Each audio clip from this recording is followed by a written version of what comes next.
Ito yung M6 games natin mga lod. Kung papansin nyo, nakalagay dyan M6 World Championship Knockout Stage Bracket. Ayan, kung papansinin nyo guys, tapos na yung iba. Ayun o, FNOP, SRG, tapos na yung laban nila, nanalo yung FNOP. Tapos FNOP yung nanalo dun sa taas na bracket guys. Ayan, ang maglalaro ngayon so far is yung lower bracket natin. Ito, nasa baba. Ayan, nag-start na to kanina guys yung lower bracket. Ayan, tong BMS tsaka TS. Ewan ko lang kung sino nanalo kasi nag-live na ako kanina. Ayan, may ginawa kasi tayo kanina guys. Kung sino nanalo sa kanila kalaban ng FC on. Ayan o. Tapos yung mananalo dito sa match 7 at saka match 8 winner. Ayan, maglalaban-laban ulit yan.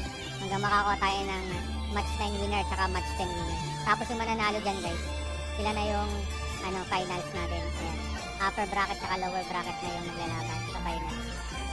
O diba? Ngayon ganyan yan guys. Yan, palitin natin ng konti para makita nyo yung game. Sino sa tingin nyo ang mananalo?